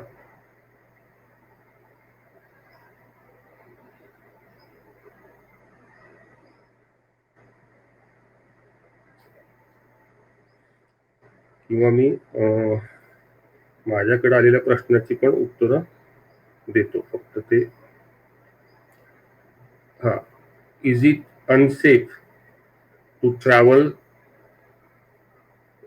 in Uber, Ola cars even if one wears mask and the driver is infected because? परत सांगितलं तुम्हाला की पहिली गोष्ट, कोणी जरी इन्फेक्टेड असेल, त्याचा ड्रॉपलेट तुमच्यापर्यंत पोहोचला नाही तर तुम्ही सेफ आहात. तुमच्यापर्यंत त्याचा ड्रॉपलेट पोहोचत असेल तर तुम्ही सेफ नाही आहात. म्हणजेच ओला उबरचा ड्रायव्हर आहे, तो समोर तोंड करून बसलेला आहे, तुम्ही त्याच्या मागे मागच्या सीटवर या बाजूला, म्हणजे त्याच्या एक्झॅक्टली मागा नाही, तुम्ही या बाजूला बसलेला आहात, तुम्ही त्याच्याशी बोलत नाहीत आहात, तुमच्याकडे मास्क आहे आणि तो समोर बघूनच चाललेला आहे, तर धोका कमी. तुम्ही त्याच्या बाजूला बसलेला आहात, तुम्ही त्याच्याशी गप्पा मारता आहात, तुम्ही मास्क घातलेला नाही आहे आणि त्याचा ड्रॉपलेट तुमच्याकडे येऊ शकतो, इतक्या अंतरावर आहे, तर धोका जास्त. हे रिक्षामध्ये पण तेच आहे, ओला उबरमध्ये पण तेच आहे, तुमच्या घरातल्या कारमध्ये पण तेच आहे. तुमचा ड्रायव्हर बाहेरून आलेला आहे, त्याच्यामुळे साधारणतः 1.5 मीटर अंतर आणि ड्रॉपलेट जिथून येतो म्हणजे नाक, शिंक किंवा खोकला, तो भाग आपल्या दिशेने नसणे, हे सुद्धा मास्क बरोबर आवश्यक आहे जेव्हा तुम्ही कारमध्ये जाताय. त्यामुळे ह्या जर गोष्टी असतील तर धोका कमी. आणि जर, कारण आपल्याला सवय, आता ठीक आहे, आपण पाहतो नॉर्मली, मी सुद्धा जेव्हा ओला उबरमध्ये येतो तेव्हा मी त्या ड्रायव्हरची गप्पा मारतो, कारण अर्धा तास पाऊण तास मला त्यावर जायचं असतं आणि एकटा बसलेला असतो, त्यामुळे मी गप्पा मारत असतो. ही आपली सवय आहे. त्यामुळे ह्या सवयीला गप्पा जर मारायच्या असतील तरी सुद्धा त्याचं तोंड समोर आणि तुमचं तोंड या बाजूला, तुमचं शरीर या बाजूला आणि त्याचं तोंड समोर, असं जर असेल तर गप्पा पण मारा.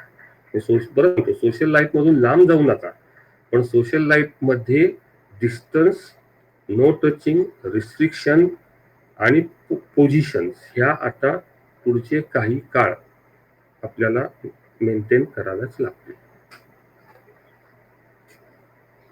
आणि करू शकत नसाल तर जाऊ नका ओला उबरमध्ये, किंवा तुमच्या ड्रायव्हरला बोलवू नका.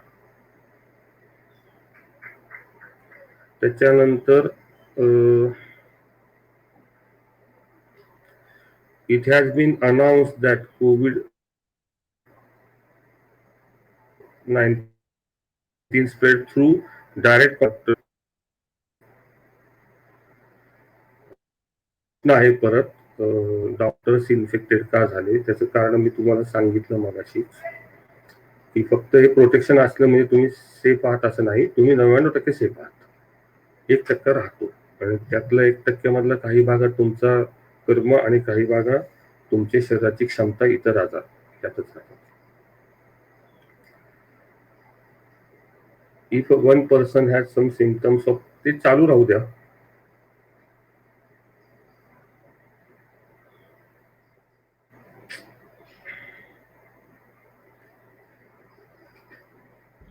हा, मला छान, तुम्ही माझ्या मते अनेकांच्या प्रश्नांना आणि शंकांचं निरसन केलंय.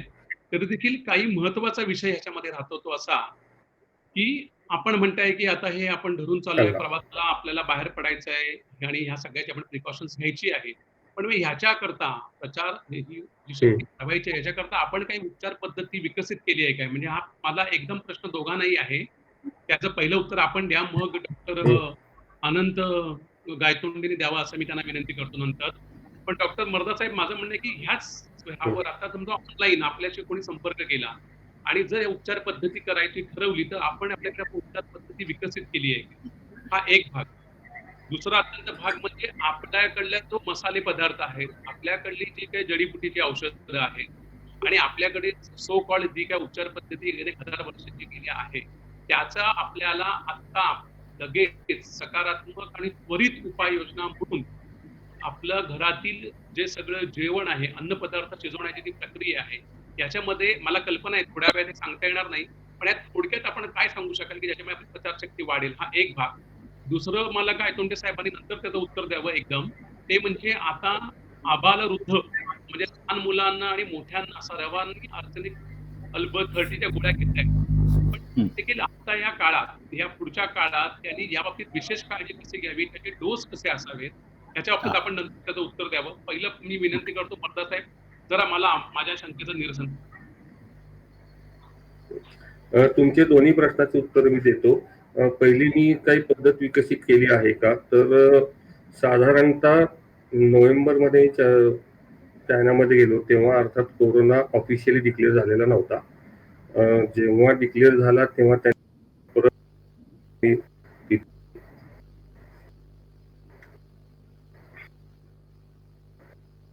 येतोय का? कारण मला युअर माईक म्युटेड असं मेसेज येतोय. आवाज येतोय? येत असेल तर मी कंटिन्यू करतो पुढे.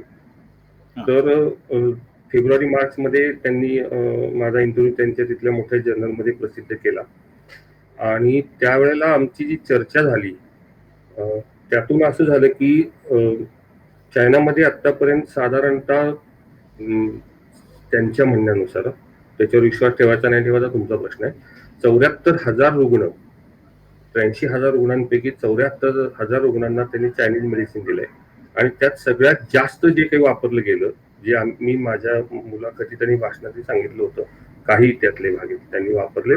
त्यातलं ज्येष्ठमत सगळ्यात जास्त वापरले त्यांनी, त्यातलं लेंडी पिंपरी त्यांनी जास्त वापरली, त्यातले सुंठ त्यांनी जास्त वापरली आणि मंगोलियन पिंपरी.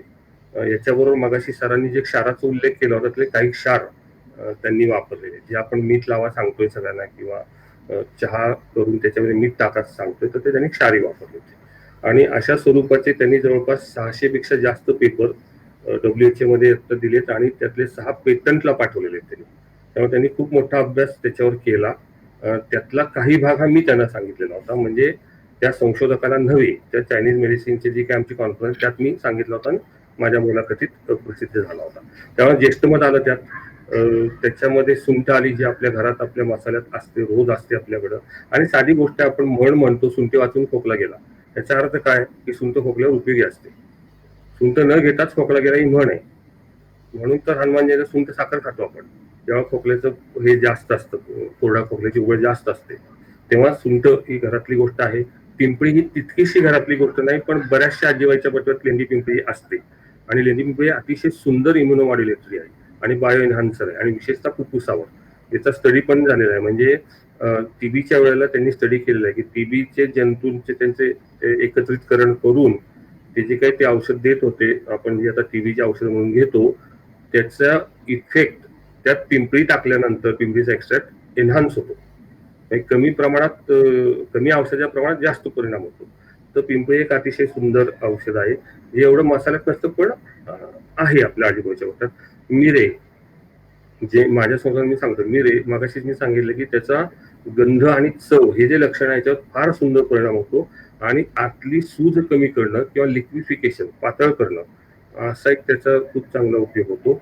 त्याच्यानंतर दालचिनी, जी आपल्या घरात असते दालचिनी, आणि ती दालचिनीचाही अतिशय सुंदर उपयोग होतो या सगळ्या प्रकारामध्ये. आणि ती सुद्धा, कारण अजून एक गोष्ट लक्षात घ्या की याच्यामध्ये हाय रिस्क जे गोष्टी आहेत, हाय रिस्क जे पेशंट आहेत, ज्यांना डायबिटीस, ब्लड प्रेशर वगैरे वगैरे आहे, ह्या सगळ्यामध्ये हे जे आता मी मसाले सांगतोय याचा उपयोग आहेच. आणि त्याचे अनेक संशोधन प्रसिद्ध आहेत. तुम्ही क्लबमेडर गेल्यानंतर नुसती दालचिनी टाकली तर 500च्या वर रिसर्च पेपर येतात समोर, आणि त्याच्यामुळे दालचिनी एक त्यात आहे.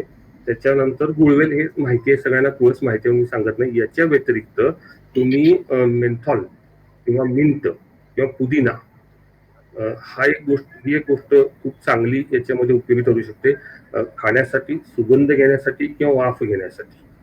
पुदिना किंवा कापूर, आपला जो कापूर आहे तो आजकाल, कापूर हे आकाशीय द्रव्य आहे, त्याच्यामुळं ते आत जाऊन सुद्धा आकाश तयार करणं, म्हणजे मार्ग तयार करणं, अशी गोष्ट करू शकणार आहे. आणि माझ्या मते सर त्यात जास्त सांगतील, पूर्वी ते आर्सेनिक अल्बम बरोबर ते कॅम्फोरा पण देत होते माझ्या मते सुरुवातीच्या काळात, मी ऐकलंय तसं. तर कापूर ही एक गोष्ट आहे. तर अशा गोष्टी ज्या तुमच्या मसाल्यात, पुन्हा जेवणामध्ये आवर्जून जे तुम्ही वरण वगैरे करताय त्याच्यामध्ये लसूण आणि आलं हे फोडणी बरोबर घाला, आत्ताच्या काळात घाला. आणि जर तुम्हाला ताप येतोय, अंगदुखी असं वाटतंय, तर ह्यापैकी कुठल्याही मसाल्याचा काळा चहा करायचा, दिवसभर तेच पाणी प्यायचं, त्याच्यात धने घातलं तरी चालेल, आणि आहार मात्र लिक्विड करायचा.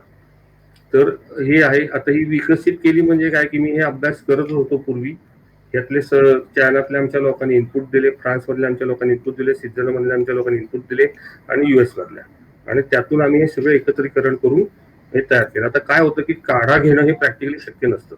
आम्ही सगळीकडे आयुष काढा घ्या हे सांगतोय, पण कितीतरी पोलिसांनी पाकिटे मला परत आणून दिलेली आहेत. 18 तास ड्युटी करायची, त्यांनी का काढा करून प्यायचा, मोठा प्रश्न आहे. फ्रंटलाईन वर्करला आपण काय देतोय, म्हणून आम्ही प्रपोज करत होतो की तुम्ही गोळ्या फॉर्म मध्ये द्या, पण ते काढा फॉर्म मध्ये आलं, ते मार्केट झालं, म्हणून आम्ही त्याच्या गोळ्या केल्या. आणि मग ह्या सगळ्याचे एकत्रीकरण करून आम्ही 2 पद्धतीने गोळ्या केल्या. एक जी आहे ती खरं तर संशोधन प्रकल्प आम्ही आयुष मंत्रालयाला दिलेला आहे. त्यांनी पहिल्या 2 फेऱ्यामध्ये तो पुढे नेलेला आहे, तो तिसऱ्या फेरीत अडवून ठेवलेला आहे. एनिवे, ते जेव्हा येईल तेव्हा येईल प्रपोजल. तशाच पद्धतीचं आम्ही आयुष टास्क फोर्सला पण दिलेलं आहे. त्यांच्यातही काही गोष्टींनी त्यांनी आता परवानगी दिली आहे. पण याच्यामध्ये 2 टप्पे केलेत. एक म्हणजे ऍक्टिव्ह बाधिताच्या संपर्कातले किंवा बाधित माइल्ड मॉडरेट सिम्पटम वाले आणि जे सर्वसामान्य लोक आहेत.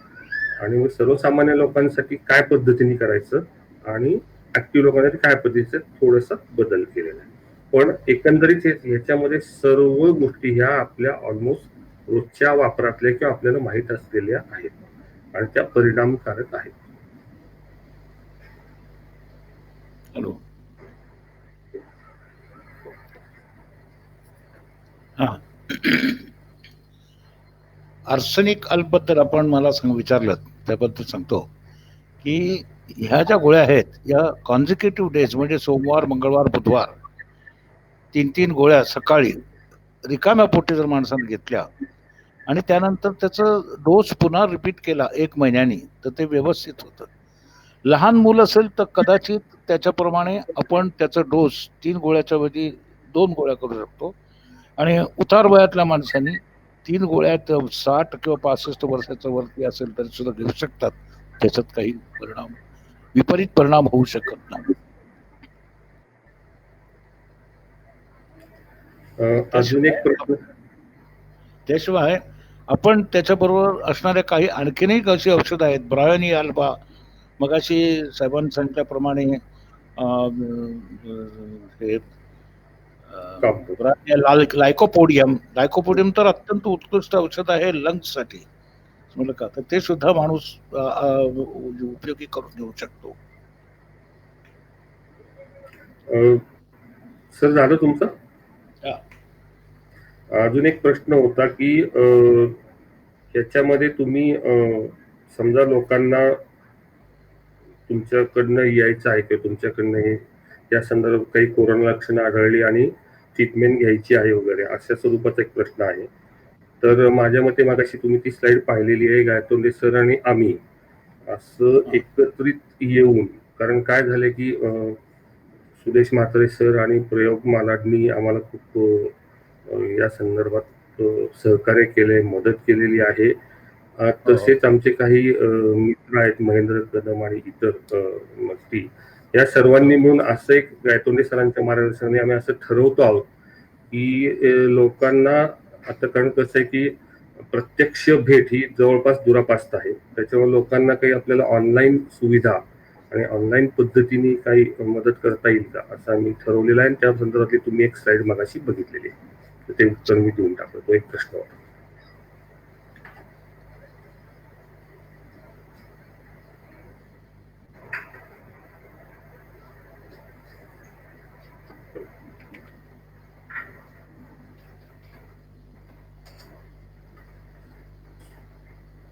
सुदेश सर, आवाज येत नाहीये.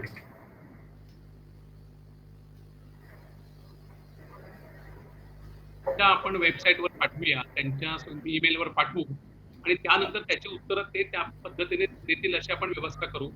माझं दुसरं असं मला तरी वाटतंय की याच्यावरती आता ॲलोपॅथीमध्ये तरी डायरेक्ट उत्तम जालिमाचं औषध आलेलं नाही आणि लस येण्याची शक्यता कमी आहे. पण ही आपली जी परंपरेने गेली 5,000 वर्षाची परंपरा असेल, आपल्या हिंदू संस्कृतीमध्ये ही जी आयुर्वेदिक पद्धती आहे आणि होमिओपॅथिक पद्धती आहे, ह्याच्यात उपचारांनी मला वाटते आपण सक्षम होऊ शकतो. आणि आपण जर व्यवस्थित बाहेर पडलो, आपण आपली काळजी घेऊन आपलं अर्थार्जन सुरू केलं, जो प्रायव्हेट बिझनेस असेल किंवा आपण नोकरी व्यवसायामध्ये असू किंवा सरकारी खात्यात आपण जर काम करत असू, तर तिथे आपण जाण्याला ही जर उपचार पद्धती वापरली तर आपण सक्षम होऊ. आपली आर्थिक गडी बसली ही अर्थातच समाजाची आर्थिक गडी बसेल, राज्याची बसेल आणि देशाची बसेल. देशाची आर्थिक गडी बसण्याकरता आपल्याला, माझ्या मते, म्हणजे ह्या दोन्ही डॉक्टर द्वयींचं मी जेव्हा ऐकलं तेव्हा मला खात्री झालेली आहे की आपल्याला सक्षम व्हायचं असेल, सशक्त व्हायचं असेल, आपल्यात प्रतिकारशक्ती वाढवायची असेल, तर आयुर्वेद आणि होमिओपॅथीच्या उपचाराशिवाय पर्याय नाही, असं ते माझं मत आहे.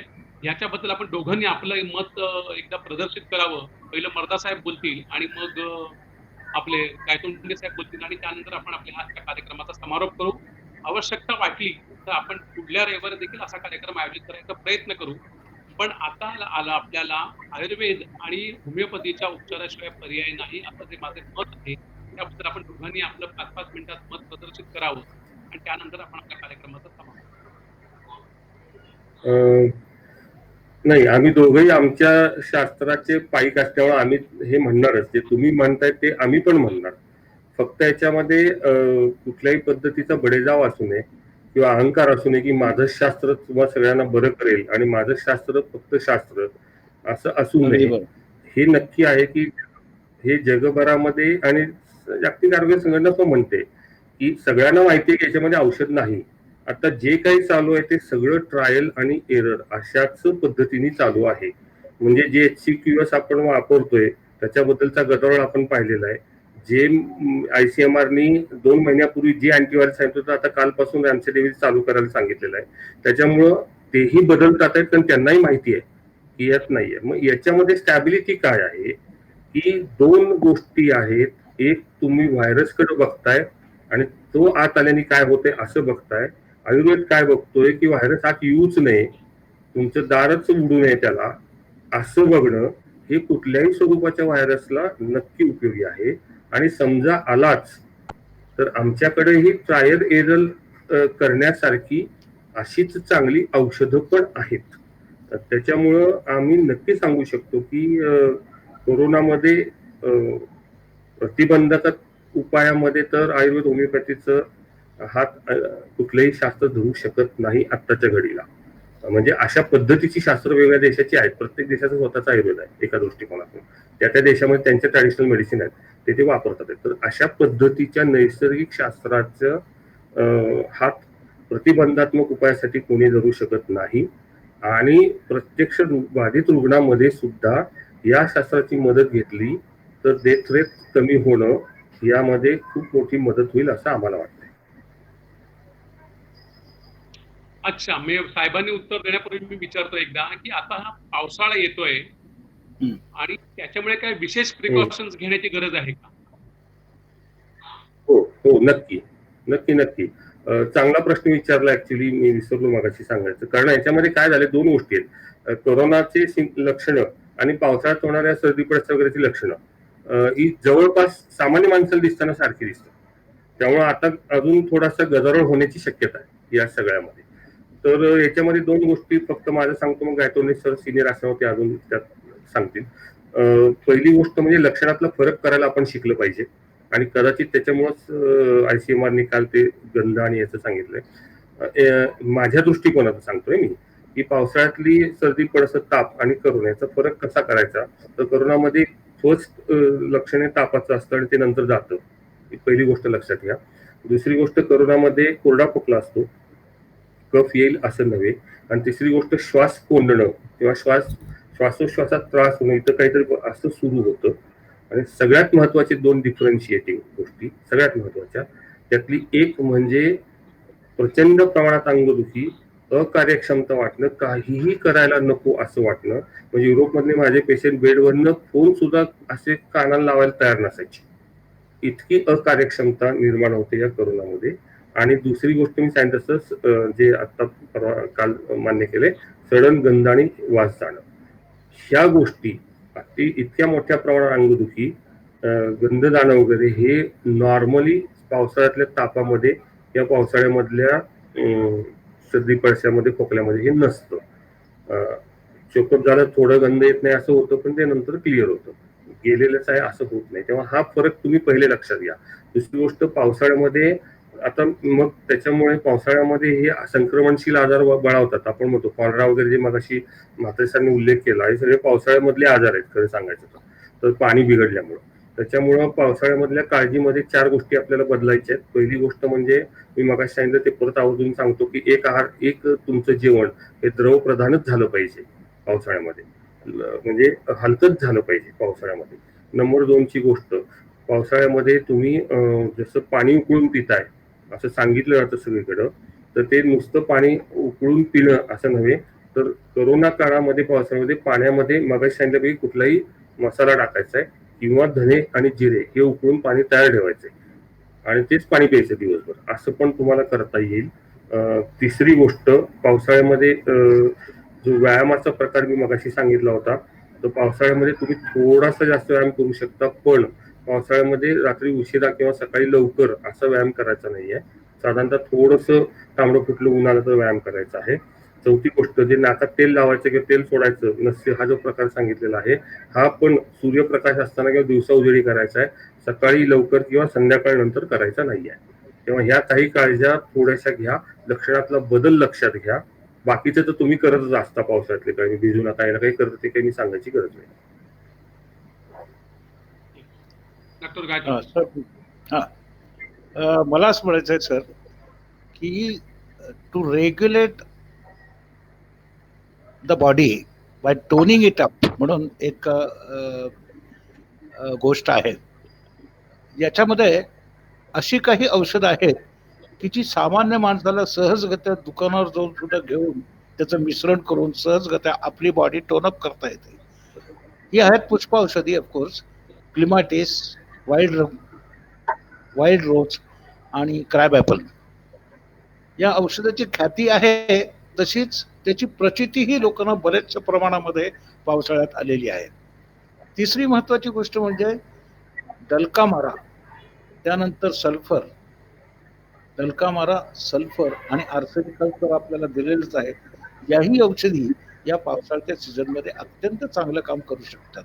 आणि त्यामुळेच मला असं वाटतं की पावसाळ्याचा सीझन 3 महिन्याचा 4 महिन्याचा जो काय आहे, त्याच्यामध्ये सर्दी, खोकला किंवा यासारख्या ज्या काही हे आहेत, रोग आहेत, त्याचा प्रादुर्भाव निश्चितच आपल्याला टाळता येईल आणि त्यामुळे आपलं जीवन सुसह्य होईल असं मला वाटतं. छान. फक्त एक शेवटची गोष्ट एक शेवट करताना शंकेचं सांगतो. निरसन झालंय. बोला ना सर. एक शेवट सांगतो, म्हणजे हे परत सरांनी जी पहिली सांगितली होती तीच, की मनाने घाबरू नका, यासाठी मी सांगतोय की आताच माझ्याकडे मोबाईलवर मेसेज आलेला आहे की घाबरू नका. आम्ही असं का सांगतोय आणि सरांनी मनाचं महत्व का सांगितले, कारण आपल्या काही लोकांचे, तुमच्या परिचयातले एका कुटुंबामध्ये त्यांचे वडील पॉझिटिव्ह आल्याने गेले, अख्खी फॅमिली होम क्वारंटाईन होती, त्यांची आई पण कोरोना पॉझिटिव्ह होती, पण बाकीचे 3 त्यांच्याही संपर्कात होते. आपण त्यांना हे सर्व गेले 5 दिवस सांगतो आहोत, 5-6 दिवस. तुमचे सहकारी म्हणजे म्हातारे सरांचे सहकारी कदम आणि सर्व त्यांच्याशी फोनवर बोलतात आहेत. आपण त्यांना हे काढा वगैरे तुळशीच्या गोळ्या दिलेल्या आहेत आणि आनंदाची बातमी अशी आहे की ते तिघही निगेटिव्ह आलेले आहेत आता. म्हणजे याच्यामध्ये मानसिकता सांभाळणं, जे सरांनी खूप आधी सांगितलं, आणि त्यांना धीर देणं, आणि त्यातून हे म्हणजे एक व्यक्ती त्या कुटुंबातली गेलेली आहे, दुःखद घटना झालेली आहे, त्या व्यक्तीच्या निकट असलेली व्यक्ती पॉझिटिव्ह आहे आणि त्यांची सेवा करणारे तिघही त्यांच्या बरोबर आहेत. अशी परिस्थिती असताना त्यांनी धीर धरल्यामुळे आणि कदम आणि ह्या सर्व सहकार्यांनी त्यांना हे केल्यामुळे आज ते सर्व त्या संकटातनं बाहेर पडले. आत्ताच मेसेज आलाय मला, म्हणून मी सांगितलं घाबरू नका. सरांनी सांगितलं मनाकडे लक्ष द्या, घाबरू नका, नो टेन्शन, पे अटेन्शन, काळजी करू नका, काळजी घ्या. धन्यवाद. मला आता एक एक प्रश्न माझ्याकडे मोबाईलवरती आला. तो थोडासा सोशल मीडियावर सगळ्या प्रकारच्या बातम्या येत आहेत. घाबरवणारे असतात, माहिती देणारे असतात, विरंगुळा करणारे असतात, टाइमपास करणारे असतात. त्या 2020 बद्दल भरपूर विनोद सगळीकडे चालू. 20 आकडा किंवा 20 शब्द जिकडे तिकडे येतो त्यांनी गडबड केलेली. या 2020 मध्ये कोरोनामुळे आणि नंतर त्याला चक्रीवादळामुळे अनेकांची आयुष्य विस्कळीत झाली. अनेकांना आता सगळं त्यांच्या जीव कासावीस झालेला आहे. आणि आता मला लोक सांगतायत की काहींना विस्मरण होतं आहे. हे विस्मरण होण्याचं कारण हा जो काय आपल्याकडे आता लॉकडाऊन होता, त्यामुळे आपण सतत घडत राहिल्यामुळे आणि या सगळ्या आलेल्या स्ट्रेसमुळे जर असेल तर त्याच्यावरती वेगळं असं काही औषध आहे का? आहे. तर विस्मरणाचे कारण असतात, पण आता हा स्ट्रेस जो काही येतोय त्याला टाळायचं कसं? आणि आपण सक्षम आहोत, सक्षम राहिलं पाहिजे, आपली प्रतिकारशक्ती वाढवली पाहिजे, ही जी मानसिकता विकसित करण्याची गरज आहे. खास करून लहान मुलं आणि वयोवृद्ध यांच्याकरता असं काही वेगळं काही औषध आहे की काही उपचार पद्धती आहे दोघांना? हा, मला असं गायकवाड सर बोला. हा, मला असं वाटतं मनाची भीती जी आहे ही चित्त शुद्ध असलं तर मनाची भीती राहत नाही असं म्हणतात. अनेक अभंगात सुद्धा असं लिहिलेलं आहे. अनेक ठिकाणी जे काही अभंग वगैरे आपण वाचतो त्याच्यात लिहिलेलं असतं. परंतु याच्यामध्ये एक सुंदर औषध आहे जे अजूनही आपल्या बऱ्याचशा लोकांना माहीत नाही आणि ते आहे पुष्प औषधीमध्ये 5 औषधी एकत्र करून हे औषध बनवलंय ज्याचं नाव आहे रेस्क्यू रेमेडी. हे औषध लहान मुलापासून अगदी 2 महिन्याच्या मुलापासून ते 99 वर्षाच्या म्हाताऱ्यापर्यंत कोणी घेऊ शकतो आणि त्याची घेण्याची जी पद्धत आहे ती अशी लहान मुलांना 2 थेंब 4 चमचे पाणी आणि मोठ्या माणसांना 10 थेंब अर्धा कप पाणी दिवसातून 2 वेळ जर माणसाने घेतलं तर अवघ्या 7 दिवसात त्याची भीती कुठेच्या कुठे पळून जाते आणि तो पुन्हा तयार होतो आणि सांगतो अरे हा पाणी आलो. छान, छान, ही चांगली माहिती मिळाली. डॉक्टर आपण मर्दा साहेब काही ह्याबद्दल बोललाल?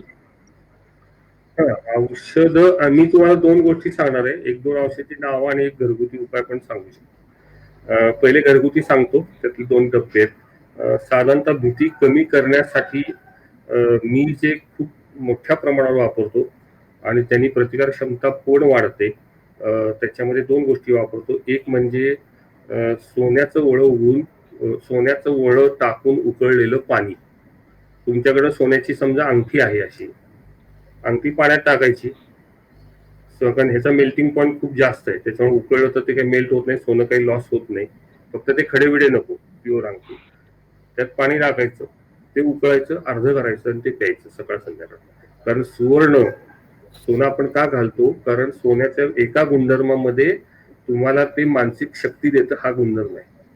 त्याच्यामुळं सोन्याचं पाणी मी उकळायला सांगतो लहान मुलाला. तर म्हणजे माझ्या मुलाला कुठल्याही स्वरूपाचं वॅक्सिन दिलेलं नाही, पल्स पोलिओचा ड्रॉप पण दिलेला नाही. हा माझ्या पत्नीचा चॉईस होता, जबरदस्ती नाही. आणि टचवूड स्वाईन फ्लू झाला त्याच्याच शाळेत पहिल्यांदा, त्याच्या वर्गात, त्याला काही झालं नाही. तो पडतो, धडपडतो, त्याचा तो येतो, नीट करतो. आम्ही त्याला एकही इंजेक्शन दिलेलं नाही. हा अभिमान नाही, परत सांगतो, इगो नाही. हे आम्ही केलंय. आम्ही जे लोकांना सांगतो ते आम्ही आधी केलं पाहिजे, आम्ही सहन केलं पाहिजे, मग लोकांना सांगितलं पाहिजे. तर हा एक भाग आहे. तर त्यामुळे सोन्याचं पाणी माझा मुलगा घेत होता. आजही आता पावसाळा सुरू आहे की आमच्या सोन्याचं पाणी सुरू होईल, सोन्याचं उकळलेलं पाणी सगळे आम्ही पिणार तिघही. दुसरी गोष्ट, नाकात तूप सोडणे, ह्यांनी अतिशय चांगलं मानसिक संतुलन होतं. तिसरी गोष्ट, मागाशी जे मी मसाले सांगितले त्यातले लेंडी पिंपळी आणि काही प्रमाणात सुंठ, हे विषाद नाशक आहेत, म्हणजे डिप्रेसिव्ह प्रवृत्ती जी येते ती कमी करणारी आहे. आणि ज्येष्ठमध्ये मेध्य रसायन सांगितलंय. ज्येष्ठमध दुधात उकळून पिलं तर ते मेधा वाढवतं तुमची, असं सांगितलंय. आणि औषधांमध्ये मी काही फार नावं सांगणार नाही, पण ब्राह्मीयुक्त किंवा अश्वगंधायुक्त अशी खूप औषधं बाजारात मिळतात. ब्राह्मी किंवा मंडूक पडणी आणि अश्वगंधायुक्त यापैकी कुठलंही औषध तुम्हाला जवळपास जे अवेलेबल आहे ते तुम्ही घेऊ शकता. पण माझं म्हणणं असं आहे की औषधं जास्त घेऊ नये, ते सांगणारा मी माणूस आहे पहिल्यापासून. त्याच्यामुळे औषधापेक्षा स्वयंशक्ती वाढवणं आणि त्याच्यासाठी तुम्ही डिस्ट्रॅक्शन करणं, त्याच्यासाठी सोन्याचं पाणी प्या, ज्येष्ठ मधाचं दूध प्या किंवा नाकात तूप सोडा. आणि पॉझिटिव्ह म्हणून मला सांगितलं, कलागुण तुमचे बाहेर काढा, वेडावाकडा होईना, नाचा. पोट सुटलेलं असतं तरी नाचा, काही होत नाही. असं थोडंसं अप्रोच घ्या. आणि सरांनी ते काही पुष्पौषधी खूप चांगल्या गोष्टी आहेत, मला ज्ञान नाही पण मी ऐकलेलं आहे त्यातलं, आणि पुष्प आयुर्वेद पण वापरलेले, त्यामुळं ते औषध तुम्ही घ्या. धन्यवाद सर. असं वाटतं की संस्थेनं आजचा हा जो आपले डॉक्टर या सदरात आपला जो वार्तालाप आयोजित केला, त्यामुळे मला पूर्ण खात्री झालेली आहे की अनेकांच्या शंकांचं निरसन झालंय, अनेक प्रश्नांना उत्तरं मिळाली आणि साधी सहज उपलब्ध असलेल्या आपल्या घरातील मसाले किंवा इतर जी जडीबुटी आहे जी सहजपणे आपल्याला उपलब्ध असते, याचा वापर करून आपण आपली सक्षमता वाढवू शकतो, सकारात्मक वृत्ती वाढवू शकतो आणि त्याचबरोबर आपली प्रतिकारशक्ती वाढवू शकतो. हे अनेकांच्या लक्षात आलं असेल आणि हा वार्तालाप त्यामुळे मला असं वाटतं की यशस्वी झाला असेल. पण तरी देखील काही लोकांचे प्रश्न असले आणि जर कोणी ते विचारले तर त्याकरता जर पणच आपल्याशी संवाद साधायचा योग आला किंवा योग आणावा लागला तर आपण त्याचं सहकार्य कराल ही अपेक्षा मी आपल्याकडून ठेवतो आणि इथे आपला आजचा वार्तालाप संपला असं जाहीर करतो. धन्यवाद आपणाला आणि त्याचबरोबर हा कार्यक्रम हा वार्तालाप बघणाऱ्या धन्यवाद सर्वांना धन्यवाद योग्य अशी मी ईश्वरी चरणी प्रार्थना करतो. धन्यवाद. जय हिंद, जय महाराष्ट्र. धन्यवाद. जय हिंद जय महाराष्ट्र.